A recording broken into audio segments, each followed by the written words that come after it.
पान क्रमांक 161 प्रेषितांची कृत्ये अध्याय 1 वचन 3 मी वाचतो, कान देऊन ऐका.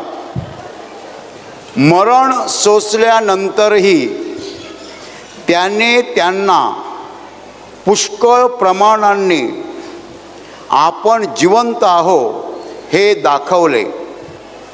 40 दिवसपर्यंत तो त्यांना दर्शन देत असे व देवाच्या राज्याच्या गोष्टी सांगत असे. प्रभू येशू ख्रिस्त मरण पावला आणि मेल्यानंतर तिसऱ्या दिवशी जिवंत उठला आणि जिवंत उठल्यानंतर 40 दिवसपर्यंत तो शिष्यांसोबत होता, शिष्यांसमवेत होता, शिष्यांच्या संगतीत होता. 40 दिवसपर्यंत तो त्यांना दर्शन द्यायचा, त्यांना उपदेश करायचा, त्यांना देवाच्या राज्याच्या गोष्टी सांगायचा. 40 दिवसपर्यंत तो त्यांना दर्शन देत असे, त्यांना भेटत असे आणि त्यांना देवाच्या राज्याच्या गोष्टी शिकवत असे. माझ्या प्रिय भावांनो आणि बहिणींनो, वचन म्हणतं की मरण सोसल्यानंतरही त्याने त्यांना आपण जिवंत आहो हे पुष्कळ प्रमाणाने दाखवले. प्रमाण म्हणजे पुरावे, इंग्रजीमध्ये प्रूफ, एव्हिडन्सेस. पुष्कळ पुराव्यानिशी त्याने दाखवलं की मी जिवंत आहे. Hallelujah, hallelujah. म्हणजे प्रिय भावांनो आणि बहिणींनो, कोण होते त्याचे शिष्य जे 3 वर्षे त्याच्याबरोबर होते, जे 3 वर्षे त्याच्या सहवासात होते, रात्रंदिवस त्याच्याबरोबर ते होते आणि त्यांना पुराव्याची काय गरज होती? त्यांनी मेलेल्यांना जिवंत झालेलं पाहिलं होतं, त्यांनी आंधळ्यांना दृष्टी देताना पाहिलं होतं, त्यांनी येशूचे सगळे चमत्कार स्वतःच्या डोळ्यांनी पाहिलेले होते.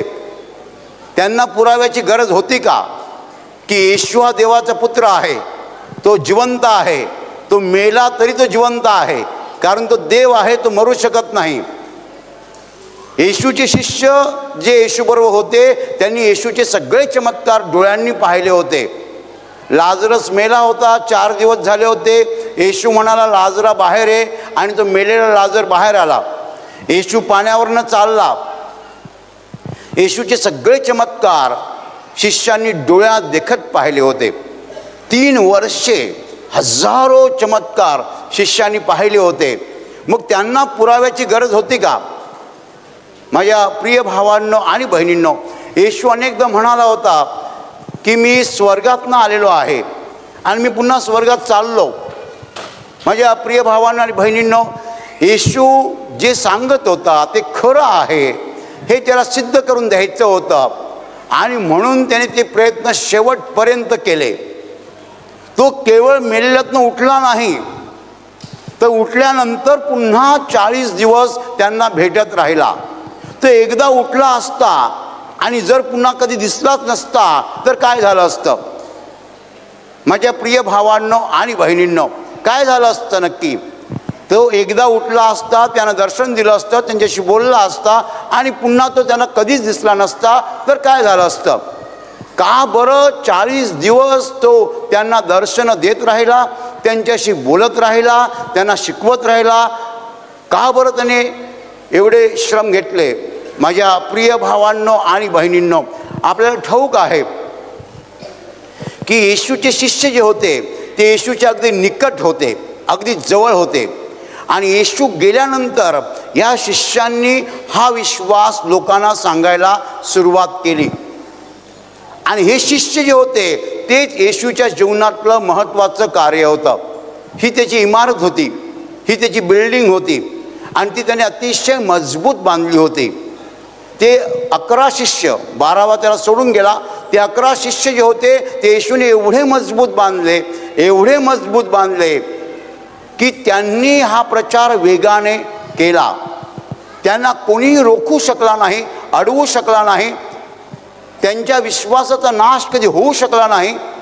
असे मजबूत बांधले होते आणि त्यांच्या विश्वासाची मजबूत बांधणी करावी म्हणून येशूने केवळ एकदा दर्शन दिलं नाही तर 40 दिवस तो दर्शन देत राहिला. समजा एखादी बाई घर सोडून जाणार असेल आणि घरामध्ये मुलगा असेल तर ती मुलाला सांगते, तू जर बाहेर जायचं असलास तर घर लॉक करून जा, बरोबर. आणि मग ती जाताना घराबाहेर पडते, अरे बघा सतीश तुला मी काय सांगितलं आहे, तुझं घराबाहेर जाणार असशील तर घर लॉक करून जा, बरोबर. मग ती जाते पुढे, अरे बघा सतीश तुला मी काय सांगितलं आहे. तो म्हणतो, आई मला माहीत आहे. माहीत अरे पण चुकून तू घर उघडं ठेवशील ना, बरोबर. म्हणजे येशूने एकदा दर्शन दिलं नाही, एकदा दर्शन देऊन त्यांनी सांगितलं बघा मी जिवंत आहे. पुन्हा दर्शन दिलं, बघा मी जिवंत आहे. पुन्हा दर्शन दिलं, बघा मी जिवंत आहे.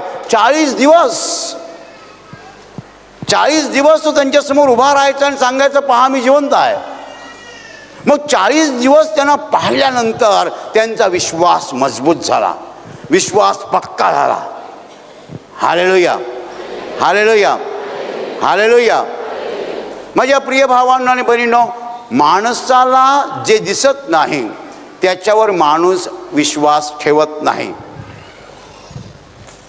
जे डोळ्याने दिसतं ते आपण खरं मानतो, पण जे डोळ्याने दिसत नाही ते खरं आहे का कशावरनं. आम्हाला काय पाहिजे, पुरावा पाहिजे. काय पाहिजे, पुरावा. आणि कुणाला किती पुरावे लागतात, सगळ्यांना सारखे पुरावे लागत नाहीत. काही माणसं एक पुरावा पाहिल्यावर देवावर विश्वास ठेवतात, काही माणसं 2 पुरावे पाहिल्यावर देवावर विश्वास ठेवतात, काही माणसं 10 पुरावे पाहिल्यावर देवावर विश्वास ठेवतात, तर काही माणसं 100 जरी पुरावे बघितले तरी विश्वास ठेवत नाहीत. Hallelujah, hallelujah. माणसाला देवाच्या अस्तित्वाचे पुरावे पाहिजेत. आणि किती पुरावे पाहिजेत. काही लोकांना पुष्कळ पुरावे पाहिजेत आणि काही लोकांना पुष्कळ पुरावे देऊन सुद्धा त्यांचं समाधान होत नाही. इब्री लोकास पत्रात म्हटलेलं आहे की जिवंत देवाला सोडून देणे इतके अविश्वासाचे दुष्ट मन तुमच्यापैकी कोणाची असू नये म्हणून जपा. आपण जिवंत देवाचे किती पुरावे मागणार. तुम्हाला माहिती आहे देवाच्या अस्तित्वाचे किती पुरावे जगात आहेत. अगणित. अगणित म्हणजे गावठी भाषेत बोलायचं तर बेहिशेबी. बेहिशेबी, हिशोब नाही त्याला. झाडाचं एक पान म्हणजे देवाच्या अस्तित्वाचा एक पुरावा पकडा. अशी जगात किती झाडं आहेत.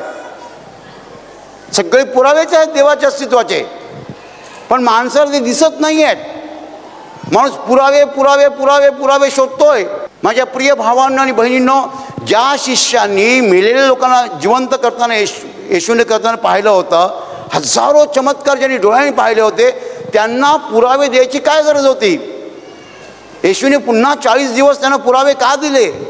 कारण त्याला माहीत आहे ही माणसं आहेत, ही पडणार, चुकणार आणि पुन्हा विचारणार येशू खरंच देव असेल का. ह्यांच्यासमोर मी सगळ्या प्रकारचे पुरावे ठेवलेले आहेत, तरीही मी जर अजून काही केलं नाही तर हे पुन्हा विचारतील खरंच येशू जिवंत झाला असेल का, किंवा आपल्याला भात झाला असेल, की आपल्याला स्वप्न पडलं असेल.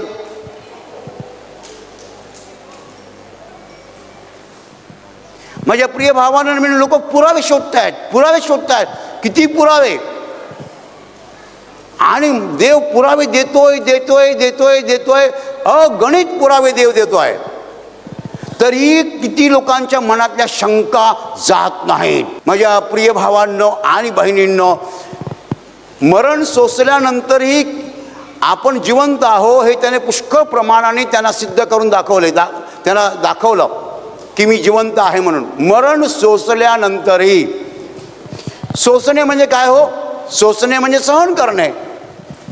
त्याने मरण सहन केलं, तो मरणातून गेला, त्याने मरण पत्करलं, तो मेला नाही, तो मरणातून आरपार गेला. तो मरू शकत नाही कारण तो देव आहे आणि देवाला मरण नाही आहे. पण मरण त्याने अंगीकारलं, मरण त्याने स्वीकारलं. मरणातून तो पार गेला. तो म्हणाला, बापा मी माझा आत्मा तुझ्या हाती देतो. मी मरत नाही आहे पण मी देतोय माझा आत्मा तुझ्या हाती. मी मरणातून जायला तयार आहे. माझ्या प्रिय भावांनो आणि बहिणींनो, जर तो देव आहे तर तो कसा मरणार असे पुष्कळ लोक विचारतात. पण त्यांना कुठे माहिती येशू मेला नाही, येशूने मरण स्वीकारलं. It was not natural for him to die. Being the son of God, he cannot die. देवाचा पुत्र असल्या कारणाने तो मरू शकत नाही आहे. त्याला नैसर्गिक मृत्यू आलाच नाही आहे. तर त्याने मरण स्वीकारलं. त्याने त्याचा आत्मा पित्याच्या हवाली केला. माझ्या प्रिय भावांनो आणि बहिणींनो, आणि मी देवाचा पुत्र आहे हे सिद्ध करण्यासाठी पुन्हा तिसऱ्या दिवशी तो जिवंत झाला. हालेलुया. तो कल्पना करा, येशू मेलेला आहे, तिसऱ्या दिवशी जिवंत झालेला आहे, आणि मग आता 10वा दिवस आहे. येशू समोर बसलेला आहे, शिष्य बसलेले आहेत, आणि येशू म्हणाला, बघा मी तुम्हाला आठवण करून देतो, मी तुम्हाला शिकवलेलं आहे की तुम्ही एकमेकावर प्रेम करा.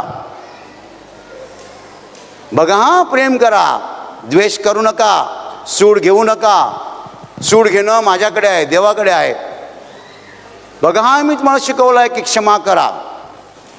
तो आठवण करून देत होता. त्याने अगोदर शिकवलं होतं ते देवाच्या राज्याच्या गोष्टी सांगत असे 40 दिवसपर्यंत. हालेलुया. त्यावेळेस त्या शिष्यांना काय वाटलं असेल, अरे हा मेला होता, हा मेला होता, हा जिवंत झालेला आहे, हा आमच्या समोर आहे, याच्या अंगाला हात लावला, शरीर आहे. मेलेल्या मनुष्य पुन्हा जिवंत होऊन त्याला शरीर आहे. जगाने असं कधी पाहिलं नव्हतं. जगाच्या इतिहासामध्ये असा एकमेव गुरु जो मेल्यानंतरही जिवंत होऊन शिष्यांना दर्शन देतोय आणि शिकवतोय, असा गुरु जगाने कधी पाहिला नाही.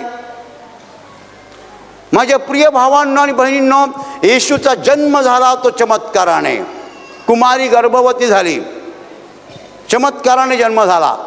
त्याचं जीवन चमत्काराने भरलेलं आहे. 12 वर्षाचा असताना धर्मपंडिताशी त्यांनी वाद केला आणि धर्मपंडितांना चकित केलं. 12 वर्षाचा असताना 30व्या वर्षी त्यांनी कार्याला आरंभ केला आणि त्याचं जीवन पूर्णपणे चमत्काराने भरलेलं आहे. हजारो चमत्कार त्याने केले. तो मेला तोही चमत्कार. इतकं कशाला की एवढा मार सहन करूनही तो मेला कसा नाही. येशू मेला नाही मार सहन करून. एवढा मार सहन केल्यानंतर तो मरायला हवा होता, तो मेला नाही, तर त्याने प्राण स्वतःहून दिला. Hallelujah. It itself is a miracle. त्याला मारलं, त्याला ठार करण्याचा जरी प्रयत्न केला तर तो ठार होऊ शकला नाही आहे. आणि मग शेवटी तो म्हणाला की मी माझा आत्मा तुझ्या हाती देतो, आणि मग त्याने प्राण दिला. त्याचं मरण हा चमत्कार आहे. मेल्यानंतर तिसऱ्या दिवशी उठणं हा चमत्कार आहे. त्यानंतर 40 दिवस दर्शनं देणं हा चमत्कार आहे. आणि 40व्या दिवशी शिष्यांच्या डोळ्या देखत स्वर्गात तो चढून गेला हा चमत्कार आहे. चमत्कार त्याच्या जीवनामध्ये विणलेले आहेत. चमत्काराशिवाय त्याच्याकडे काहीच नाही. म्हणजे तो चमत्कार असं त्याचं जीवन भरलेलं आहे. एवढे सगळे पुरावे देऊन सुद्धा आज किती माणसं म्हणतात की माझा विश्वास बसत नाही. पुरावे पुरावे पुरावे पुरावे पुरावे पुरावे, हिशोब नाही एवढे पुरावे देव देतो, आणि तरी आम्ही म्हणतो अजून पुरावा पाहिजे. आपण अविश्वासाच्या वातावरणात राहत आहोत. देवाने जेव्हा जग निर्माण केलं, आदाम एवा हे जोडपं निर्माण केलं. ते जोडपं बागेमध्ये ठेवलं. दररोज संध्याकाळी आदाम देवाशी बोलायचा. बायबल स्पष्टपणे म्हणतात, दररोज संध्याकाळी आदाम देवाशी बोलायचा. तिथून सुरुवात झाली. तर आता आपण इकडे पोहोचलो की देव आहे कुठे. देवाने एवढे पुरावे दिलेले आहेत, एवढे पुरावे दिलेले आहेत की त्याला हिशोब नाही आहे. आणि तरीही पुष्कळ लोक म्हणतात की माझा विश्वास नाही आहे. नक्की काय नाही आहे. त्यांनी दाखवून दिलं की मी जिवंत आहे. 40 दिवसपर्यंत तो त्यांच्या बरोबर राहिला. 40 दिवसपर्यंत त्यांच्याशी बोलत राहिला. आणि 40व्या दिवशी त्यांच्या डोळ्या देखत तो स्वर्गात चढून गेला. पुष्कळ लोक चकित होतात की येशूचे शिष्य जगभर कसे फिरले, पण येशूचे शिष्य होते कोण हे त्यांना माहीत नाही. येशूचे शिष्य म्हणजे येशूने बांधलेली अतिशय पक्की इमारत होती, मजबूत किल्ला होता तो. एक शिष्य म्हणजे दगडाचा मोठा किल्ला होता, ज्याने मेलेल्यांना जिवंत झालेलं पाहिलं होतं. हजारो आंधळ्यांना दृष्टी दिलेली पाहिली होती. येशू पाण्यावरनं चालला होता ते पाहिलं होतं. मेल्यानंतर 40 दिवस येशूच्या सहवासात राहिलेला तो माणूस होता. Hallelujah, hallelujah, hallelujah. माझ्या प्रिय भावांनो आणि बहिणींनो, येशूने 11 इमारती अतिशय पक्क्या बांधलेल्या होत्या. त्यांना केवढं मजबूत करता येईल तेवढं त्याने मजबूत केला. त्यांचा विश्वास जेवढा मजबूत करता येईल तेवढा मजबूत केला. माझ्या प्रिय भावांनो आणि बहिणींनो, परमेश्वर अगणित पुरावे देतो आणि तरीही माणसं येशूचा स्वीकार करत नाहीत. आज येशू तुम्हाला विचारत आहे की तुम्ही चमत्कार पाहिलेत की नाही पाहिले? पाहिलेत, मग येशूवर विश्वास का ठेवत नाही? जर पाहिलेले आहेत तर येशूवर विश्वास का ठेवत नाही? विश्वास ठेवणं म्हणजे कसं ठेवणं? येशू हा देवाचा पुत्र आहे आणि त्याच्याद्वारेच आम्ही देवाकडे जाऊ शकतो. तुम्ही जर चमत्कार पाहिलेले आहेत ते जर तुम्ही कबूल करता आणि तरीही जर तुम्ही येशूवर विश्वास ठेवत नाही आहात तर काय फायदा? पुष्कळ लोकांचं असं होणार आहे. माझ्या प्रिय भावांना आणि बहिणींनो, जो जिवंत देव आहे तो काय पुरावे देणार नाही? पुरावे केवढे पुरावे पाहिजेत? खरोखर तो देव आहे का? एवढे पुरावे देव देतोय तरीही काही माणसं स्वीकार करत नाहीत. जे स्वीकार करत नाहीत ते स्वतःचं नुकसान करून घेत आहेत.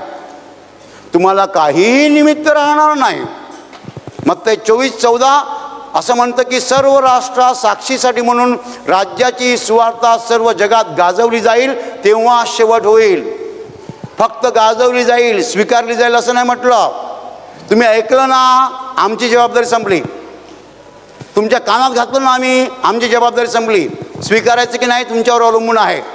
जगाचा न्याय होईल तेव्हा तुम्ही उभे राहाल. येशू म्हणेल, अमुक दिवशी अमुक वेळेला आशीर्वाद प्रार्थना केंद्रात गेला होतास, तिकडे ब्रदरांनी सांगितलं होतं, तुझ्या कानाने तू ऐकलं होतंस, पण तू विश्वास ठेवला नाही. बरोबर बरोबर, जा आता नरकात. चल, नरकात का जायचं? पापाची क्षमा झाली नाही म्हणून. येशूवर विश्वास ठेवला नाही म्हणून नरकात नाही. लक्षात घ्या, येशूवर विश्वास ठेवला नाही म्हणून नरकात चलात असं नव्हे. पाप केलं म्हणून नरकात. मग येशूवर विश्वास ठेवण्याचा काय फायदा? त्यांनी पण पाप केलं की, पण क्षमा मिळाली ना. येशूच्या नावाने क्षमा मिळाली ना, म्हणून स्वर्गात. तुम्ही म्हणाल, ब्रदर आम्ही येशूवर विश्वास ठेवला नाही म्हणून नरकात जाणार? अजिबात नाही. तुम्ही येशूवर विश्वास ठेवला नाही चालेल, पण मग पाप करू नका ना. जो पाप करतो तो नरकात जाणार. मग जे येशूवर विश्वास ठेवतात त्यांना पापांची क्षमा मिळते. पापांची क्षमा मिळाल्या म्हणून त्यांना स्वर्गात जाणार. तुम्ही नाही विश्वास ठेवू नका, पण मग पाप पण करू नका ना. निष्पाप राहा, स्वर्गात जाणार. तुम्हाला येशूची गरज नाही. जो निष्पाप आहे त्याला येशूची अजिबात गरज नाही आहे, कारण स्वर्ग निष्पाप लोकांचा आहे. पण मग जो पाप करतो त्याला पापांची क्षमा मिळायला पाहिजे. कपडे घाणेरडे आहेत, घरात कसं शिरणार? कपडे धुवायला पाहिजेत ना. अशी कोणती आई आहे की आपल्या मुलाला चिखलामध्ये आणून घरात घेईल, बेडरूममध्ये घेईल? आई अशी कोणती आहे का? ती सांगणार, बाबा रे कपडे काढ, ते धुवायला दे, आंघोळ कर, चांगला स्वच्छ हो आणि मग घरात ये. बरोबर ना? देवाच्या स्वर्गात घाणेरडं चालेल का? खून केलेत, हात रक्ताने माखलेले आहेत, चोऱ्या केल्या आहेत, बरोबर, अशा लोकांना स्वर्गात प्रवेश मिळेल का? नाही मिळणार. पण ज्यांनी आपली पापं येशूच्या रक्ताने धुवून घेतलेली आहेत ते नीतिमान आहेत, निष्पाप नाही आहेत, नीतिमान आहेत, त्यांना स्वर्गात प्रवेश मिळणार. Hallelujah, hallelujah. राज्याची ही सुवार्ता सर्व जगात गाजवली जाईल. गाजवली जाणार म्हणजे जाणार म्हणजे जाणार. मरण सोसल्यानंतरही आपण जिवंत आहो हे त्याने त्यांना पुष्कळ पुराव्यानिशी दाखवलं. 40 दिवसपर्यंत तो त्यांना दर्शन देत असे आणि देवाच्या राज्याच्या गोष्टी सांगत असे. एवढं त्याने का केलं? जे त्याचे शिष्य होते, ज्यांनी सगळे चमत्कार बघितले होते, त्यांना पुरावे का दिले त्याने? एवढे पुरावे का दिले? कारण त्यांना मजबूत बांधायचं होतं. कसं बांधायचं होतं? मजबूत. मग त्यांचा छळ झाला नाही, त्यांना फटके मारले. 11 शिष्यांपैकी एक शिष्य सोडला, योहान, तर सगळ्यांना मारण्यात आलं, ठार मारण्यात आलं. त्यांनी विश्वास सोडला नाही. पेत्र तर म्हणाला, पेत्राला क्रुसावर टांगवत होते, तो म्हणाला मला सरळ क्रुसावर टांगू नका, उलटं टांगवा, कारण माझा प्रभू सरळ मेलेला आहे, मी तसा नाही मरणार, त्याचा अपमान होईल, मला उलटं टांगवा, सरळ टांगवाच्या लायकीचा मी नाही आहे. पेत्राला उलटं क्रुसावर टांगून मारण्यात आलं. विश्वास सोडला का? अजिबात नाही. मरण त्यांच्यासाठी काही नव्हतं. ते म्हणतात मरण हा दरवाजा आहे स्वर्गात जायचा, आम्ही मेलो नाही तर स्वर्गात कसं जाणार, आम्हाला मरणाचं काही वाटत नाही आहे. माणूस मरण्या अगोदर एखादी बिल्डिंग बांधून जातो, त्याला आपण स्मारक म्हणतो. स्मारक, तुम्हाला माहिती आहे येशूने जाताना काय स्मारक बांधलं? 11 बिल्डिंग्स बांधून गेला, 11 इमारती. पेत्र मुख्य इमारत, योहान अजून चांगली इमारत, अशा 11 इमारती होत्या. कशा बांधल्या होत्या त्याने? त्याच्या रक्ताने बांधल्या होत्या, सिमेंट नाही वापरला. सिमेंट 50-60 वर्षाने दुबळं बनतं आणि खडायला लागतं, पण येशूचं रक्त सिमेंटपेक्षा भारी आहे. 11 इमारती बांधल्या होत्या.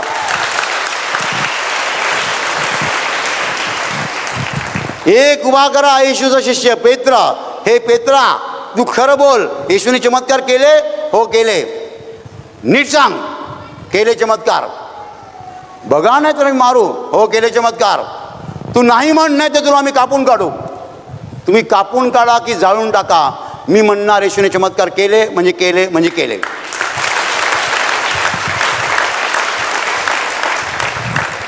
ते म्हणतात अरे हा तर अडाणी आहे, निरक्षर आहे, शाळेत गेला नाही, शिकलेला नाही आहे, हा कसं काय बोलू शकतो? तुम्हाला भाजून काढू, भाजून काढा, काही करा. तुम्हाला माहिती येशूच्या काही शिष्याची कहाणी आहे, सुंदर साक्ष आहे. येशूच्या शिष्यांनी गेल्या 2000 वर्षात जे कार्य केलेलं आहे त्याची पुस्तकं जर लिहिली तर जगात मावणार नाहीत, पण कुठेही सांगितलं जात नाही. एक शिष्य येशूचा उकळत्या तेलात टाकला होता. उकळत्या तेलात, तुम्ही कल्पना करा, तो उकळत्या तेलात टाकला होता. त्यांनी काय सांगितलं माहिती आहे? काय सांगितलं माहिती आहे? कान उघड्यात तुमचे. ज्यांनी त्याला तेलात टाकलं होतं तो म्हणाला खालच्या बाजून मी भाजलेलो आहे, आता बाजू फिरवा. सत्य गोष्ट मी सांगतोय तुम्हाला. काय बोलला तो? मी खालच्या बाजूने भाजलेलो आहे चांगला, आता मला बाजू फिरवा वरच्या बाजूने. पण तरीही त्यांच्या डोक्यात प्रकाश पडला नाही, त्यांची ट्यूब काही पेटली नाही.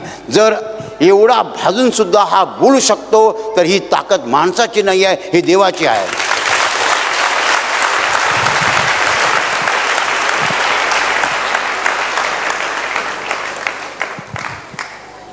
चमत्कार पाहून सुद्धा पुष्कळ लोकांच्या डोक्यात प्रकाश पडत नाही. कसा बोलू शकतो माणूस?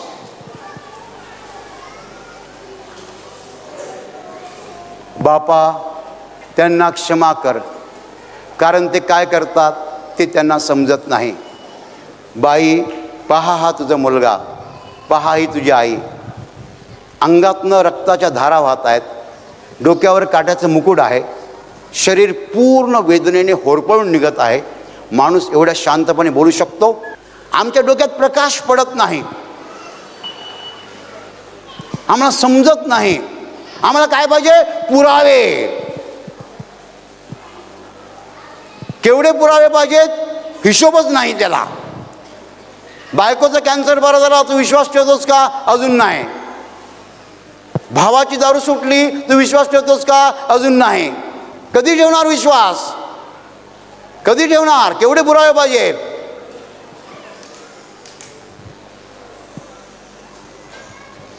मी येशूला विचारलं, प्रभू तू मेल्यानंतर 40 दिवस शिष्यांना कशाला दाखवलं? त्यांना काय पुराव्याची गरज होती? त्यांनी सगळं डोळ्याने बघितलं होतं, येशूला पाण्यावर चालताना पाहिलं होतं, मेलेना उठवताना पाहिलं होतं, त्यांना पुरावे कशाला पाहिजेत अजून? तो म्हणाला मला ह्या 11 इमारती एकदम मजबूत बांधायच्या होत्या. त्या 11 इमारती त्यांना अशा मजबूत बांधल्या की त्यांना कोणीही रोखू शकला नाही. माझ्या प्रिय भावांनो आणि बहिणींनो, येशूच्या 11 शिष्यांबद्दल काही लिखाण आहे, ते बायबलमध्ये नाही आहे, पण ते म्हणतात हे 11 शिष्य असे बेजुमान, काय म्हणतात, असे विचित्र, विलक्षण आणि चमत्कारिक जीवनाने भरलेले होते की they were just not the human beings, they were just not the human beings. ते एका गावात गेले तर गाव अख्खा येशूकडे यायचा. गेले, हात ठेवला, माणसं बरी झाली, आंधळे पाहायला लागले, मुके बोलायला लागले, बहिरे ऐकायला लागले, अख्खा गाव येशूकडे यायचा. मराठीमध्ये शब्द आहे झंझावाती जीवन जगले ते. झंझावाती, अफलातून. मी काही दिवसापूर्वी त्याच्यावरती एक डॉक्युमेंटरी पाहिली येशूच्या शिष्याविषयी. त्यामध्ये येशूच्या शिष्याविषयी असं लिहिलेलं आहे की त्यांनी गावं नगरं हादरून सोडली. दे वर टोटली डिफरंट पीपल. कारण त्या इमारती येशूने स्वतः बांधलेल्या होत्या. आपल्या शिष्यांना एवढे पुरावे त्याने का दिले? कारण त्याला हे शिष्य मजबूत बांधायचे होते. आणि मग तिथून त्या विश्वासाला सुरुवात झाली. 1975 वर्षापूर्वी, इसवी सन 33 साली तिथून सुरुवात झाली. 1977 वर्षे येशू ख्रिस्तावरचा विश्वास जगात दिला जात आहे, वाटला जात आहे, सांगितलं जात आहे. पण तो विश्वास ज्यांनी पहिल्यांदा ग्रहण केला ते येशूचे 11 शिष्य. त्यांच्यासाठी येशूने एवढं केलं होतं. Hallelujah, hallelujah. त्यांचा विश्वास मजबूत व्हावा म्हणून येशू मेल्यानंतर उठला आणि 40 दिवस त्यांना दर्शनं देत राहिला. त्या 11 इमारतीने एवढ्या मजबूत बांधल्या. तिथून तो विश्वास आला चालत.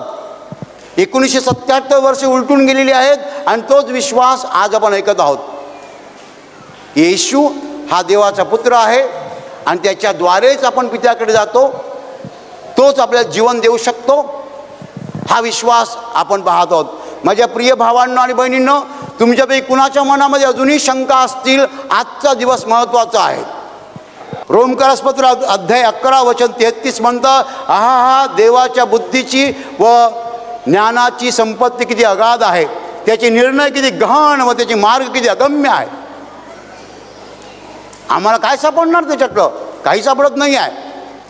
Hallelujah, hallelujah, hallelujah. माझ्या प्रिय भावांनो आणि बहिणींनो, आजच्या वचनातला मुख्य भाग आहे की येशूने पुष्कळ पुराव्यानिशी आपल्या शिष्यांना सिद्ध करून दिलं की तो जिवंत आहे. पण स्वतःच्या शिष्यांना एवढे पुरावे का दिले त्याने? कारण त्या 11 शिष्य त्याला मजबूत बांधायचे होते म्हणून त्याने एवढे पुरावे दिले. आणि ते मजबूत बांधले होते म्हणून आज 1977 वर्षे विश्वास आपल्यापर्यंत पोहोचलेला आहे.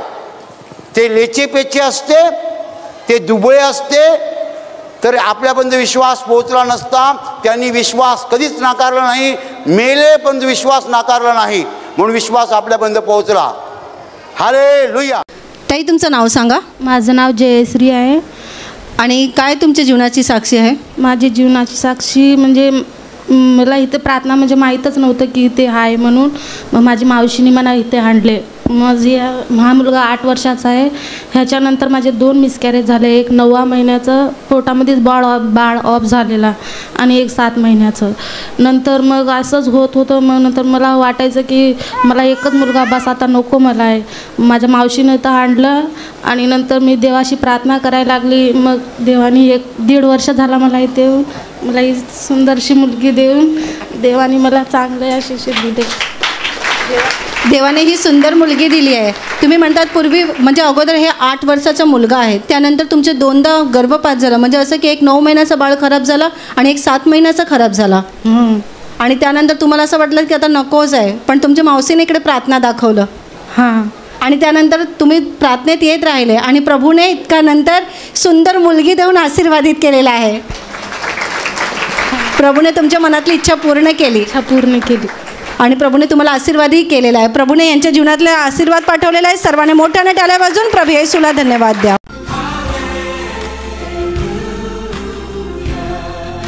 ताई, तुमचं नाव सांगा. छाया. तुमच्या बहिणीला काय झालं होतं?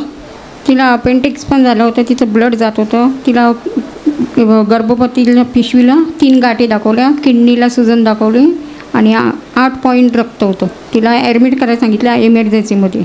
मी तिला 23 तारखेला जूनच्या 23ला मी इथे घेऊन आली. तिला आशिष मिळालं म्हणून मला गवाही द्यायची होती.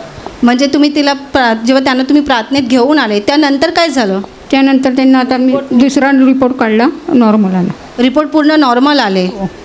ताई तुम्हाला त्या म्हणतात की पोटात म्हणजे गर्भपिशवीमध्ये 3 गाठी सांगितली होती. 3 गाठी सांगितलेल्या. लघवीला इन्फेक्शन झालेलं, 5-5 मिनिटांनी लघवीला जायची मी. आणि किडनीला सुजन संध्याकाळ झाली का ताप, थंडी, डोकं जाम दुखायचं. आणि मग एकदमच हे झालेलं. मग तिथे 2 वेळा पहिला काढला तर बोलले वापस 4 तारखेला काढा. तर 4 तारखेला एकदम नॉर्मल आला रिपोर्ट. म्हणजे 4 ऑगस्टला तुम्ही परत रिपोर्ट काढलं. त्या नीट सगळं क्लिअर झालं. पूर्ण रिपोर्ट नॉर्मल आला, म्हणजे गाठी वगैरे काहीच दिसत नाही, नष्ट झाले गाठी. आणि तुमच्या बहिणीच्या सांगण्यावरून तुम्ही इकडे प्रार्थनेत आले. प्रार्थनात आले, प्रार्थना करत राहिले, प्रार्थना माध्यमाचा वापर केला. हिने तेल बिल वगैरे मला पोटाला लावायची, डोक्याला लावायची. आणि प्रभूने त्याद्वारे तुम्हाला बरं केलेलं आहे. प्रभूने या बहिणीला बरं केलेलं आहे. सर्वांनी टाळ्या वाजवून प्रभू येशूला धन्यवाद द्या. या भाऊंची साक्ष आहे. ते म्हणतात की 1 वर्षापासून त्यांना नाकामध्ये सतत घाणेरडा वास येत राहायचा. आणि याशिवाय ते सांगतात की 1 वर्षापासून त्यांना दोन्ही डोळ्यांनी दुर्कट दिसायचं, जवळचं लांबचं त्यांना स्पष्ट दिसत नव्हतं.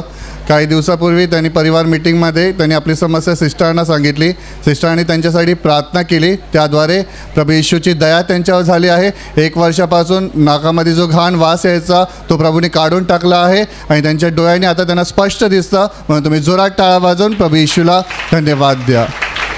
1 वर्षापासून तुम्हाला काय त्रास होते सांगा? ते नाकात मला घाण असा वास यायचा. मी बघायचो कुठंतरी कचऱ्याची गाडी आली काय, आणि पण ती येतच राहायचा. आणि मग सिस्टरकडे मी सांगितलं म्हणलं, आणि मला नाकात पण वास येतो घाण. मग त्यांनी म्हणले हात जोडा आणि प्रार्थना केली माझ्यावर. तेव्हापासून मग बंद झालं. आणि आशीर्वादित तेल पण सोडत राहिलं मी नाकात, डोळ्यात. तेव्हापासून चांगलं झालं. म्हणून मी कुठे कुठे धन्यवाद देतो प्रभूला. प्रभूने तुम्हाला बरं केलं. हो, बरं केलं मला. बाबा तुमचं नाव सांगा. माझं नाव पांडुरंग आहे. आणि तुम्हाला व्यसन होता? हो, मला बिडीचं आणि तंबाखाचं व्यसन होतं जास्त. कधीपासून? जवळजवळ मला 50 वर्षापासून होतं बघा. बिडी रोज 1 कट्टा ओढत होतो आणि तोटा 1 खात होतो मी. म्हणजे 50 वर्ष तुम्ही दररोज 1 कट्टा डबी लागायची आणि 1 तोटा लागायचा. म्हणजे तुमचं वय तरी किती असणार? माझं वय 65 वर्ष आहे आता. आता 65 आहे. आणि तेव्हा वय किती होता जेव्हा तुम्ही हे सर्व सुरुवात केली? 15-16 वर्षापासून मी खायला सुरू केलो. 15 ते 16 वर्षापासून जेव्हा तुमचं तेवढं वय होतं तेव्हापासून तुम्ही बिडी आणि तंबाखू खात होते? तंबाखू खाल्लंय म्हणजे रोज. आणि एखाद दिवस असं गेला की तुम्ही कधी खाल्ले नाही असं? खाल्लं नाही असं दिवसच गेला नाही. मला रात्रीलाही पाहिजे होता, दिवसालाही पाहिजे होता.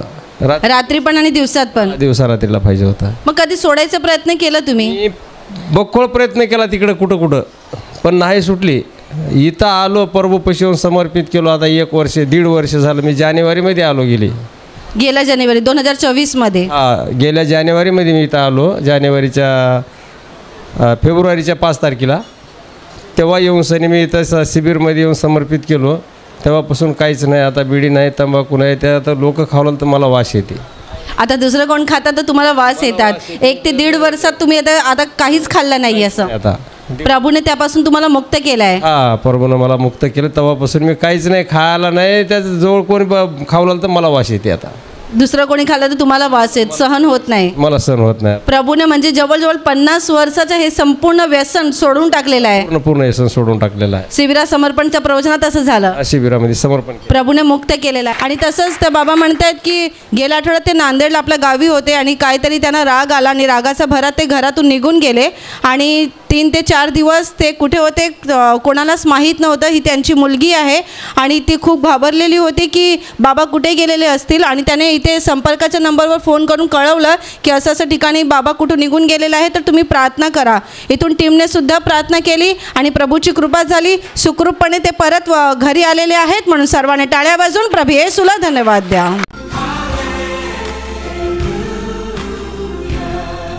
आणि आता मी तुमच्यासाठी प्रार्थना करत आहे. तुमचे डोळे मिठा आणि तुमच्या शरीराच्या ज्या भागाला आजार आहे त्या भागावर हात ठेवा. विश्वासाने हात ठेवा. प्रभू येशू स्वतः तुम्हाला स्पर्श करेल आणि एका क्षणात तुमचा आजार नाहीसा करेल. तुमच्या शरीरातील प्रत्येक आजार प्रभू येशूच्या पवित्र नावात नष्ट हो. तुमच्या जीवनातील प्रत्येक दुःख प्रभू येशूच्या पवित्र नावात नष्ट हो आणि तुमच्यावर आणि तुमच्या कुटुंबावर प्रभू येशूचे महान आशीर्वाद होत.